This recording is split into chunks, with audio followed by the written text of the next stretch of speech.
Hello students, हमने last classes में class 8th का chapter 3 glimpse of the past के कुछ पैराग्राफ्स पढ़ लिए थे। इसमें सबसे पहले हमने ये वाला पढ़ा था। पिक्चोरियल चीज़ दे रखी है ये, जैसे कि हम लोग मैगज़ीन देखते हैं वैसे, तो छोटे छोटे स्पीच बबल्स दे रखे हैं और पिक्चर के हेल्प से आपको समझना है पूरे चैप्टर को। तो फर्स्ट में हमने क्या देखा था कि यहाँ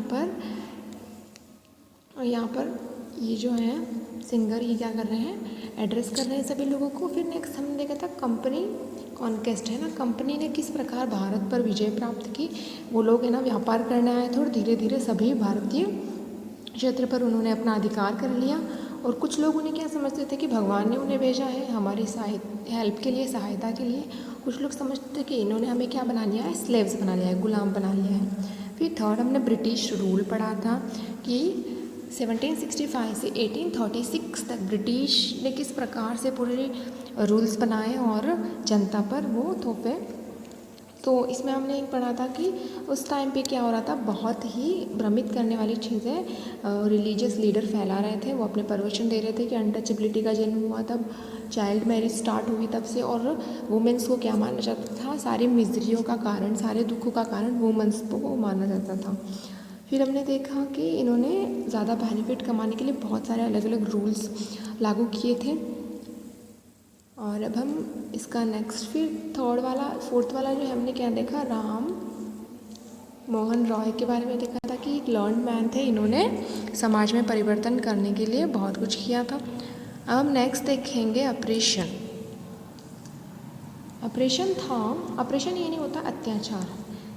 अब कंपनी ने किस प्रकार से भारतीयों पर अत्याचार करना स्टार्ट कर लिया वो हम पढ़ेंगे। जो हुआ था 1765 से 1835, है ना, 1765 से 1835 के बीच में क्या घटनाएं हुई वो हम देखेंगे। But the British continued to oppress Indians in 1818। They had passed regulation third under it an Indian could be jailed without trial in a court. क्या किया गया, ब्रिटिश जो थे उन्होंने अत्याचार करना चालू रखा। उन्होंने अत्याचार करना, इंडियंस पे अत्याचार करना हमेशा से स्टार्ट रखा, है ना, कंटिन्यू रखा। 1818 में 1818 में उन्होंने एक रेगुलेशन पास किया, है ना। रेगुलेशन यानी होता है कानून, एक कानून बनाया, रेगुलेशन थर्ड उसका नाम था। अंडर इट, उसके अंदर क्या था, रेगुलेशन थर्ड के अंदर क्या था, in Indian could be jailed without trial in a court, है ना। इंडियंस जो होते थे उनको कोर्ट में ले जाने या फिर ट्रायल देने, मुकदमा चलाए बिना ही क्या हो जाता था, उनको जेल में डाल दिया जाता था, बिना किसी कारण के भी जेल में डाल दिया जाता था। जब उन्हें संदेह होता था, उन पर डाउट होता था, वो पकड़ करके उनको जेल में डाल देते थे। All the time British officers in India drew big salaries and also made fortunes in private business, है ना। उस टाइम पर क्या हो रहा था, ब्रिटिश जो ऑफिसर्स थे इंडिया में, जो ब्रिटिश ऑफिसर थे वो क्या करते थे, ड्रू बिग सैलरीज यानी प्राप्त करते थे, अच्छी अच्छी सैलरीज प्राप्त करते थे वो लोग तो। And made fortunes in private business, और उन्होंने अपना भविष्य किस में बना लिया था, उन्होंने धन किससे कमा रहे थे, वो प्राइवेट बिजनेस से, व्यक्तिगत अपने अपने बिजनेस स्टार्ट कर लिए थे उन्होंने, और उससे बहुत सारा पैसा वो लोग कमा रहे थे। और जो इंडियंस है वो गरीब होते जा रहे थे, तो उनकी जो इंडस्ट्री है इंडियंस की वो ख़त्म होते जा रही थी, और ब्रिटिश क्या कर रहे थे, बहुत सारा मुनाफा, बेनिफिट्स कमा रहे थे। By 1829 Britain was exporting British good worth 7 crore rupees to India. और बाई 1829, है ना, 1829 में ब्रिटेन जो था वो क्या कर रहा था, एक्सपोर्ट कर रहा था ब्रिटिश गुड को। ब्रिटेन में बना हुआ जो सामान था, वस्तुएं थी, गुड्स था, वो कहाँ एक्सपोर्ट कर रहा था, वो इंडिया में एक्सपोर्ट कर रहा था। एक्सपोर्ट का मैंने बताया, विदेशी माल हमारे देश में लाया जा रहा था, और वो कितना था, पूरा 7 करोड़ का ना, 7 करोड़ रुपीज़ का माल वो हमारे देश में लाकर सेल कर रहे थे। और कच्चा माल कहाँ से ले जा रहे थे, हमारे ही देश से कच्चा माल तो सस्ते में ले जा रहे थे, सारा रॉ मटेरियल जो था वो सस्ते में ले जा रहे थे, और उसी को प्रिपेयर करके ब्रिटेन में कंपनियों में, फैक्ट्रीज़ में प्रिपेयर होके बन करके यहीं पर वो हमें दुगने पैसों में बेच रहे थे। The British prospered on the company's loot while Indian industries began to die, है ना।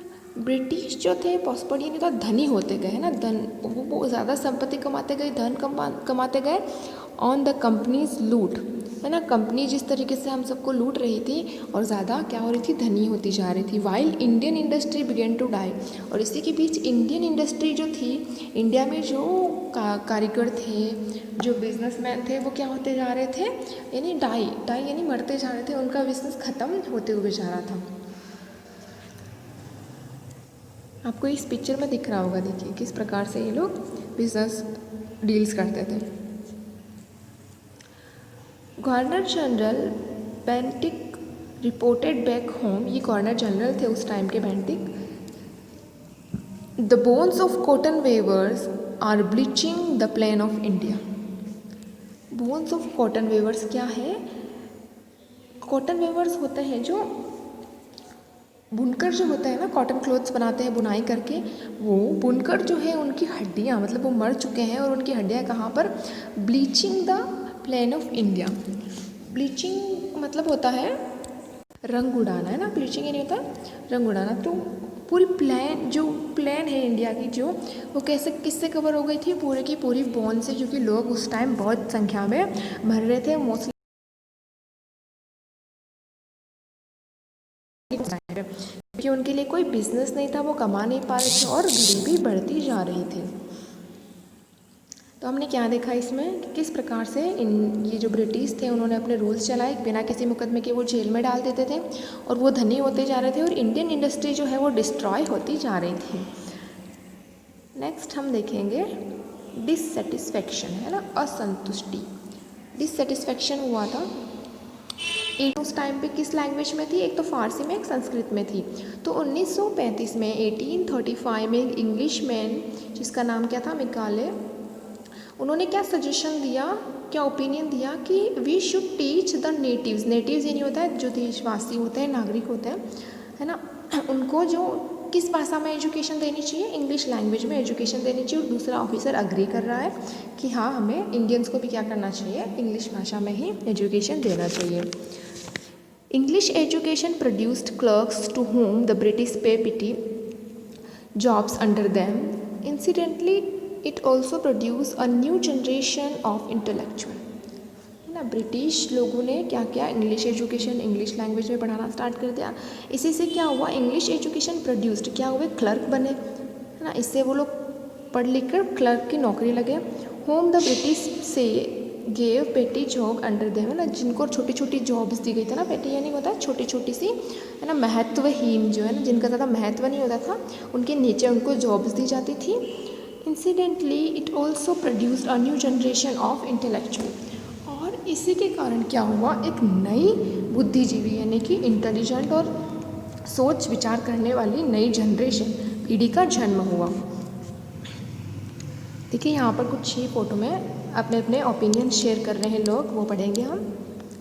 We must educate our brothers, यहाँ पर ये बोल रहे हैं कि हमें अपने भाइयों को भी पढ़ाना चाहिए, हमारे जो दूसरे नागरिक हैं देश के, है ना, दूसरे इंडियंस हैं, उनको भी हमें पढ़ाना चाहिए।